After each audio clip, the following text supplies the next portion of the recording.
వాస్తురీత్యా మీ ఇంట్లో ఉన్న ఎలాంటి నెగటివ్ ఎనర్జీకైనా క్షణాల్లో రెమెడీ ఇవ్వబడును. మీ ఇంటికి ఎలాంటి డ్యామేజ్ లేకుండా తక్షణమే పూర్తి పరిష్కారం. హీల్ పారడైజ్ లో చదువుతున్నటువంటి విద్యార్థులు ఇంటర్నేషనల్ స్టార్టప్ ఆర్గనైజేషన్ కి 5గురు సెలెక్ట్ అయ్యారు.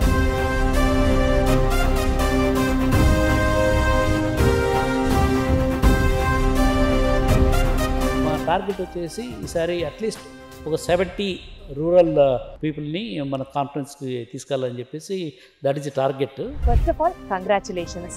మీ ఐడియా అంత పెద్ద ప్లాట్ఫామ్ మీద క్లిక్ అవ్వడం. హీల్ ఫౌండేషన్ లో ఎలా ఉంటుంది? ఒక లైఫ్ ఇక్కడి నుంచి ఒక లైఫ్ స్టార్ట్ అయింది. ఏం ప్రాజెక్ట్ చేసావు అప్పుడు అక్కడ? ఎక్కువ బ్రిక్స్ వేస్ట్ నుంచి బ్రిక్స్ చేయడం. ఎలాంటి అవుట్పుట్స్ వచ్చాయి? Plastic waste, fly ash, brick waste, granite powder 45 times తర్వాత వచ్చింది అక్కడ. 8th క్లాస్ లో ఒక స్టార్టప్ ఐడియా నువ్వు జనరేట్ చేయగలిగావు అని అంటే నీ విజన్ ఏంటి రషీద? రెయిన్ వాటర్ హార్వెస్టింగ్ అంటే ఎక్కడన్నా నువ్వు వాటర్ ప్యూర్ గా లేనిది తాగి పీపుల్ అందరికీ బోర్ వాటరే. ఆ వాటర్ని చూసినప్పుడు కూడా చిన్న చిన్న నలకలు, మట్టి, వీళ్ళు రోజు ఇలాంటి వాటర్ తాగి. నేను యుఎస్ వెళ్ళిన తర్వాత నీకు అంత కొత్త ప్లేస్, కొత్త మనుషులు. యుఎస్ వెళ్ళడానికి మాకు చాలా ప్రాబ్లమ్స్ అనేవి వచ్చేవి. అసలు ఏంటి ఐడియా చెప్పు ఫస్ట్. శానిటరీ నాప్కిన్స్ అనేవి ఉమెన్స్ కి చాలా ఇంపార్టెంట్, అవసరం. సో ఇంతకీ ఏ ఆర్గానిక్ మెటీరియల్స్ యూజ్ చేసి సేఫ్ ప్రొడక్ట్స్ ఏమేమి వాడావు? సో బేసికల్ గా బ్యాంబూ జూట్ యూజ్ చేస్తే ఇరిటెంట్ గా అనిపించదా? దానిపైన రీసెర్చ్ చేసి అది. ఏంటి భార్గవ్ ఈ ఇంట్రెస్ట్ ఏంటి? ఈ మధ్య మనం చాలా మేజర్ మ్యాన్ మీద చాలా అబ్యూజివ్ కేసెస్ రికార్డ్ అవుతున్నాయి. Smart production ban ma'am. ఒక పానిక్ బటన్ ఉంటుంది మ్యామ్, దాన్ని క్లిక్ చేస్తే దగ్గరలో ఉన్న పోలీస్ స్టేషన్ కానీ షీ టీమ్ కానివ్వండి. ఏ ఐడియా నిన్ను యుఎస్ సమ్మిట్ దాకా తీసుకెళ్ళిచ్చింది? నా ఐడియా పేరు grow at home mobile application. Night breathing problems ఉంటాయి మ్యామ్ కొంతమందికి. ఆక్సిజన్ నైట్ కూడా ఇచ్చే ఆక్సిజన్ ప్లాంట్స్ వాళ్ళ బెడ్రూమ్లో ప్లాన్ చేసేటట్టు. మనతో మాట్లాడడానికి మరొక అణిముత్యం రెడీగా ఉన్నాడు. ఒకసారి తనతో కూడా మాట్లాడదాం. హాయ్ నాన్న. First of all congratulations. నువ్వు కూడా సెలెక్ట్ అవ్వడం, నువ్వు కూడా యుఎస్ సమ్మిట్కి వెళ్ళడం, ఈ ఐడియాని వాళ్ళు కూడా అంగీకరించడం, first of all congratulations. So ఇంకొక జూనికాన్ ఇతను. సో నీ పేరేంటి? పూర్ణ వెంకట్. పూర్ణ వెంకట్. వెంకట్ ఎక్కడి నుంచి వచ్చావు? గుడివాడ దగ్గర లక్ష్మీ నరసింహాపురం. లక్ష్మీ నరసింహాపురం. అసలు అదంటే ఒక ఊరుందా? అది పెద్ద ఊరా, చిన్న పల్లెటూరు? చాలా చిన్న పల్లెటూరు. చాలా చిన్న పల్లెటూరు. నీ ఫ్యామిలీ బ్యాక్గ్రౌండ్ చెప్పు అసలు ఒకసారి. నేను, మా అన్నయ్య, మా అమ్మ ఉంటాం మేము ఇంటికాడ. మా నాన్న నేను పుట్టిన 8 రోజులకి సూసైడ్ చేసుకొని చనిపోయారు ఫ్యామిలీ గొడవల వల్ల. అప్పటి నుంచి మా అమ్మ చూసుకుంటున్నారు. అమ్మ ఏం చేసేవారు? అమ్మ ఇది వరకు మిషన్ కుట్టేవాళ్ళు. తర్వాత మెల్లమెల్లగా పనులకి వెళ్ళి ఇప్పుడు అంగన్వాడీ టీచర్ జాబ్ వచ్చింది. ఆ టీచర్ జాబ్ చేస్తా ఉంది. తర్వాత 3rd క్లాస్లో నా ఎకనామిక్స్ కండిషన్స్ బాగోక హీల్లో జాయిన్ చేశారు. మా పెద్దన చెప్తే ఇలా హీల్ ఫౌండేషన్ ఉందని దీంట్లో జాయిన్ చేశారు. అప్పటి నుంచి నేను హీల్. ఇప్పుడు 12th క్లాస్. నేను ఇప్పుడు 12th చదువుతున్నావా? 10 years. 10 years నుంచి హీల్లో ఉన్నా. ఎలా ఉంది నాన్న ఇక్కడ హీల్లో? హీల్ చాలా బాగుంటది. Heal Paradise. నిజంగా ప్యారడైజ్ అయినా ఇది. అంటే 10 years బ్యాక్ ఎలా ఉండింది నీ థింకింగ్ కానీ, నీ పర్సనాలిటీ బిల్డింగ్ కానీ ఇప్పుడు ఎలా మారింది చెప్పు? అంటే 10 years బ్యాక్ చిన్నపిల్ల అంటే అంత తెలిసేదేం కాదు. ఊర్లో గోళీలాట అవి. అప్పుడు అసలు స్కూల్కి వెళ్ళావా? స్కూల్కి వెళ్ళాము. అక్కడ స్కూలింగ్ ఏ స్కూల్లో చదివావు? అప్పుడు గవర్నమెంట్ స్కూల్. గవర్నమెంట్ స్కూల్లో అంటే ఇంకా మంచి ఎడ్యుకేషన్ కావాలి. అక్కడ బాగానే ఉండేది. ఇంకా మంచి ఎడ్యుకేషన్ కావాలని మా మదర్ ఇక్కడ జాయిన్ చేశారు. అమ్మని మిస్ అవుతావా ఎప్పుడన్నా? అమ్మని, తమ్ముడిని? అన్నయ్య. అమ్మని అన్నయ్యని మిస్ అవుతా. అప్పుడప్పుడు వస్తూ ఉంటారు. అన్నయ్య కూడా నాతో పాటు ఇక్కడ చదివారు 12th దాకా. 12th తర్వాత వెళ్ళారు. అప్పుడు కూడా హీల్ సపోర్ట్ చేస్తుంది. ఇప్పుడు కూడా మా అమ్మ అప్పుడప్పుడు పేరెంట్స్ మీటింగ్ జరుగుతూ ఉంటుంది, హాలిడేస్ జరుగుతూ ఉంటాయి, ఇంటికి సో వస్తూ ఉంటారు. నువ్వు కూడా ఇంటికి వెళ్తుంటావు. రైట్. సో ఇది పూర్ణ వెంకట్కి సంబంధించినటువంటి బేసిక్ ఫ్యామిలీ స్ట్రక్చర్ గురించి తెలుసుకున్నాం. ఇప్పుడు చెప్పు వెంకట్, ఏ ఐడియా నిన్ను యుఎస్ సమ్మిట్ దాకా తీసుకెళ్ళిచ్చింది?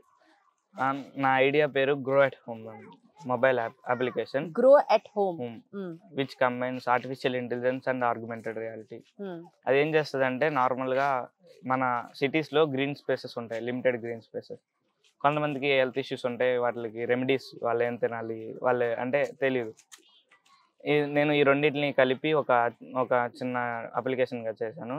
అంటే వాళ్ళ దగ్గర నుంచి ఫస్ట్ ఇన్ఫర్మేషన్ తీసుకుంటుంది. ఆ ఇన్ఫర్మేషన్ నుంచి పర్సనలైజ్డ్ గార్డెన్ రికమెండ్స్, అంటే ఎలాంటి గార్డెన్ పెంచుకోవాలి, మన లొకేషన్ ఏంటి, దాని టెంపరేచర్ ఏంటి, ఒక ఫోటో అనాలిసిస్ ద్వారా మనకున్న స్పేసెస్ని అది ఎస్టిమేట్ చేసి ఇక్కడ ఇలాంటి అంటే గార్డెన్ లేకపోతే ప్లాంట్స్ ఏదైతే సరిపోతాయి, మీకున్నది డయాబెటీస్ కాబట్టి ఇలా మొరింగా పెంచుకోండి, అంటే మొరింగా అంత పెద్ద సాగు కాబట్టి అంటే వాళ్ళకున్న స్పేసెస్ని మేనేజ్ చేస్తూ వాళ్ళకున్న నీడ్, వాళ్ళు అసలు దాని నుంచి ఏం కోరుకుంటున్నారో దాన్ని అందించాలని ఒక చిన్నది. అది అంటే దాన్ని ముందుగా పెంచే ముందే దాన్ని ఒక ప్రివ్యూ చూడొచ్చు ఏఆర్ ద్వారా 3Dలో. అంటే ఇది బాగుందా లేదా, అంటే ఇది మాక్సిమం సిటీలో ఉన్న వాళ్ళకి హెల్ప్ అవుతుంది. ఇప్పుడు డయాబెటిస్ వాళ్ళకి సపోజ్ మోరింగా ప్లాంట్ పెంచుకోండి అని ఒక సజెషన్ ఇచ్చారు అనుకో, అలా ఏ ప్రాబ్లమ్స్ కి నువ్వు ఇంకా సజెషన్స్ ఇచ్చావు చెప్పు. అంటే health problem like for example తెలుసుకుందాం, long term health problems like diabetes, BP, ulcer అలాంటివి ఉంటాయి అవి. సపోజ్ ఇప్పుడు బీపీ ఉంటే ఇంకా వాళ్ళకి తగ్గిన ప్లాంట్స్, ఇప్పుడు నైట్ బ్రీతింగ్ ప్రాబ్లమ్స్ ఉంటాయి మ్యామ్ కొంతమందికి, ఆక్సిజన్ నైట్ కూడా ఇచ్చే ఆక్సిజన్ ప్లాంట్స్ వాళ్ళ బెడ్రూమ్లో ప్లాన్ చేసేటట్టు. అది ప్లానింగ్ ఒకటే కాదు, అంటే రోజు టాస్క్ ఉంటాయి. జస్ట్ మనం ఒక 30 minutes డైలీ కేటాయిస్తామని దానికి ఇస్తే 30 minutes ఒక ప్లాన్ చేసి తీస్తుంది. 30 minutes చేసిన తర్వాత ఒక టాస్క్ ఇస్తుంది. 30 minutes అంటే ఒక చిన్న టాస్క్, ఒక తవ్వడం ఒక టాస్క్ చేసిన తర్వాత ఫోటో పెడతాం. అలా డైలీ బేసిస్గా మనం ఫోటో పెడుతుంటే దానికి రేట్ ఆఫ్ గ్రోత్ తెలుస్తుంది, ప్లస్ ఏమైనా డిసీజ్ ఉంటే డయాగ్నోసిస్ చేస్తాయి. రేట్ ఆఫ్ గ్రోత్ బట్టి మనం ఆ ఫ్రూట్ కానీ ఆ పళ్ళు కానీ లేకపోతే దానికి వచ్చే ప్రోడక్ట్ కానీ మనం ఎస్టిమేట్ చేయొచ్చు. ఇది ఈ రోజుకి వచ్చిందని స్మార్ట్ క్యాలెండర్లో వస్తుంది. అంటే రేట్ ఆఫ్ గ్రోత్ మనకు తెలుస్తుంది, దాన్ని బట్టి వస్తుంది. అసలు ఇంత డిఫరెంట్ గా టాంజెన్షియల్ ఐడియా అసలు నీకు ఎలా వచ్చింది చెప్పు నాకు. ఫస్ట్ అంటే మాది పల్లెటూరే, కానీ మా ఇంటికి ముందు చాలా స్పేస్ ఉంటుంది. మా అమ్మకి మొక్కలంటే చాలా ఇష్టం, పెంచుతూ ఉంటుంది, కొన్ని తీసుకొస్తూ ఉంటుంది వేరే ఊరు నుంచి, అవి తీసుకొస్తూ ఉంటుంది, అది చచ్చిపోతూ ఉంటుంది. నేను ఏం చేయగలను, నాకు కొంచెం టెక్నికల్ సైడే ఉంది, నాకు అంత అగ్రికల్చర్ మీద అండి. అందుకని కొంచెం దాన్ని రీసెర్చ్ చేసి మా కొంతమంది చెప్పాము, టీచర్స్కి కానీ కొంతమంది ఫ్రెండ్స్కి కానీ చెప్తే ఇక్కడ బాగాలేదు, ఇక్కడ మార్చు అన్నారు. అక్కడ మార్చుకుంటూ ఒక ఐడియాని తీసుకొచ్చాను. ఆ తర్వాత ఇలా ఐఎస్ఎఫ్లో ఆ ఐడియాని ప్రజెంట్ చేశాను. జస్ట్ అప్పటికి నా దగ్గర ఏం లేదు, ఒక ఐడియా మాత్రం. అప్పుడు వాళ్ళు ఒక ప్రోటోటైప్ చేయమంటే వాళ్ళు హెల్ప్ చేశారు మ్యామ్. అంటే ఇలా ఇక్కడ కొంచెం ఈ ఐడియా ఇంకా కొంచెం షేప్ అవుతాయి. అంటే ఎక్కడ ఎలాంటి సిచ్యువేషన్స్ లో వాళ్ళు హెల్ప్ చేశారు, నువ్వు ఏ ఐడియాకి వాళ్ళు ఎక్కువ షేప్ చేశారు? అంటే మేము కొన్ని ఉంటాయి కదా, అది వర్క్ అయింది కానీ కొంచెం ఇంకా యూజర్ ఫ్రెండ్లీ కొంచెం కాదు ఇలాగ అలాంటివి ఉన్న వాటి దగ్గర కొన్ని చెప్పి ట్యూనింగ్ చేశారు మ్యామ్. అప్పుడు నీకు ఈ ఫస్ట్ ఐడియా వచ్చినప్పుడు ఎవరితో ఫస్ట్ షేర్ చేసుకున్నావు? అమ్మకి చెప్పావా ఈ ఐడియా? బికాజ్ అమ్మకు మొక్కలు అంటే చాలా ఇష్టం కదా. ఎవరికి ఫస్ట్ చెప్పావు? అంటే నేను అమ్మ ఇంటికాడ ఉంటుంది మ్యామ్. ఇంటికాడ హాలిడేస్కి వెళ్ళినప్పుడు ఆ ప్రాబ్లం నోటీస్ చేసి నార్మల్గా ఖాళీగా ఉన్న టైంలో ఏదో ఆలోచిస్తుంటే ఇది ఒక ఆలోచన వచ్చింది. నార్మల్గా ప్లాన్ వేసుకొని ఫస్ట్ హరిప్రియ మ్యామ్ అని ఒక మేడం ఉండేవాళ్ళు, మేడంకి చెప్తే అంటే ముందు కూడా నాకు మేడం హెల్ప్ చేశారు. ఒక ప్రాజెక్ట్ చేశాను 10th ఒక ప్రాజెక్ట్ ప్లాస్టిక్ టైల్ అని. దాని ప్రాజెక్ట్ అది కూడా కొంచెం సక్సెస్ అయింది. 50,000 క్యాష్. అదేంటి ప్లాస్టిక్ టైల్ అని, ప్లాస్టిక్తో టైల్స్ దాన్ని హీట్ చేయకుండా అంటే హీట్ చేసినా కూడా పొల్యూషన్ అయిద్దని దాని నుంచి ఒక టైల్ చేద్దామని ఒక ప్రాజెక్ట్ చేసాం. అది మేడంకి చెప్పి దాన్ని కూడా బెంగళూరు వెళ్ళి ఒక 50,000 క్యాష్ ప్రైజ్ వచ్చింది. అబ్బో ఏమండి ఈ రోజుల్లో పీజీలు చేసి పిహెచ్డీలు చేసాక కూడా 50,000 ఎవరు జీతం అందరికీ కాదు, నేను ఓవరాల్ సిచ్యువేషన్ చెప్తున్నా. ఇంపాసిబుల్ అయిన పరిస్థితుల్లో ఎప్పుడు చేసావు ఇది నువ్వు? 10th లోనే 50,000 సంపాదించావు క్యాష్ ప్రైజ్. హీల్కి ఇచ్చేసావా? హ్యాట్స్ ఆఫ్ రా, హ్యాట్స్ ఆఫ్. ఎందుకు అమ్మకి ఎందుకు ఇవ్వాలనిపించలా, హీల్కి ఎందుకు ఇవ్వాలని? అంటే అమ్మకి నేను ఎప్పుడైనా వర్క్ చేస్తాను. హీల్ అంటే నాకు అసలు ఐడియా రావడం వేరు, దాన్ని అక్కడికి దాకా తీసుకెళ్ళడానికి చాలా హెల్ప్ చేసింది. ఫస్ట్ అంటే నేను ఎవరికైనా వస్తాయి మ్యామ్ ఐడియాలు, దాన్ని హెల్ప్ చేసి తీసుకెళ్ళి మాత్రం హీల్. నేను చిన్నప్పటి నుంచే హీలే చేసుకుంది, అది ఇంకా చాలా తక్కువ అని నేను అనుకుంటున్నాను. అంటే హీల్ చాలా ఇచ్చింది కదా, సో నా వంతు బాధ్యతగా నేను హీల్కి ఇవ్వాలి అన్న ఒక ఆలోచనతో ఆ 50,000 ఇచ్చేసాడు కదా. తనకి ఎవరు చెప్పలేదు, తను ఎవరు ఫోర్స్ చేయలేదు. That's the beauty. ఇలాంటి వాల్యూసే పిల్లల్లో మనం కూడా ఇన్కార్పొరేట్ చేయాలి అని నాకు తెలిసి ప్రతి తల్లిదండ్రి ఇదే విషయంలో ఎక్కువ ఆలోచిస్తూ ఉంటారు, పిల్లల్ని వాల్యూస్తో పెంచాలి అని. సో ఇలా ఉంటాయి వాల్యూస్ ఉంటే పిల్లలు ఎలా ఉంటారో, ఎలా మాట్లాడతారో, ఎలా ఆలోచిస్తారో అని. సో 50,000 హీల్కే ఇచ్చేసావు, సూపర్ అసలు నువ్వు. అంటే అలా ఆ మేడం హెల్ప్ చేశారు. ఫస్ట్ ఆ మేడంకి చెప్పిన తర్వాత సరే ఈ ఐడియా బాగానే ఉంది, కొంచెం పేపర్ వర్క్ చేయి, దీని మీద రీసెర్చ్ చేయంటే, తర్వాత సుభాష్ సార్ నాకు చెప్పారు కదా, సార్తో కొన్ని మీటింగ్స్ జరిగాయి. సార్ కూడా చెప్పారు కొంచెం దీని మీద వర్క్ చేయి, ఇంకా వర్క్ చేయని. చేశాను. చేసి లాస్ట్కి నాకు అంటే కొంచెం ఆ టెక్నికల్ వర్క్ కొంచెం తెలుసు మ్యామ్. అంటే నాకు కొంచెం పైథాన్ వాటి మీద కొంచెం గ్రిప్ మ్యామ్, కానీ మరీ అంత యాప్ బిల్డ్ చేస్తే అంత నాలెడ్జ్ లేదు. కానీ ఏఐ ఏజెంట్స్ అని వైబ్ కోడింగ్ అని ఈ మధ్య వింటున్నాం, అందరూ వింటున్నారు. నేను ఆ ఏఐ ఏజెంట్స్ వైబ్ కోడింగ్ అవన్నీ అసలు ఎక్కడ నేర్చుకున్నావురా? ఆ వైబ్ ఏజెంట్స్, వైబ్ కోడింగ్ నేనే ఫస్ట్ టైం ఇప్పుడు వింటున్నాను. ఎక్కడ నేర్చుకుంటావు అసలు అవన్నీ? ఏఐ సెంటర్ ఉంది మ్యామ్. అంటే ఇక్కడ ఇంట్రెస్ట్ ఉంటే, ఏదైనా హీల్ స్కూల్లో ఏదైనా ఇంట్రెస్ట్ ఉంటే మనం వాళ్ళకి ఎవరికైనా, అంటే హరీష్ సార్కి చెప్పామనుకో, సార్ దానికి హెల్ప్ చేస్తారు. ఇప్పుడు నేను ఇది చెప్పాను సార్, నాకు ఇలాగ టెక్నికల్ అంటే కొంచెం హెల్ప్ చేయండి సార్ అంటే, ఏఐ ఆర్టిఫిషియల్ ఇంటెలిజెన్స్ ల్యాబొరేటరీ ఉంది క్యాంపస్లో, దానికి పర్మిషన్ ఇస్తారు, దీన్ని వాడుకో, నువ్వు ఈ టైంలో వాడుకో. దాన్ని మనం కీప్ ఆన్ చేస్తుంటే మనకు తెలుస్తూ ఉంటాయి ఏం జరుగుతుంది.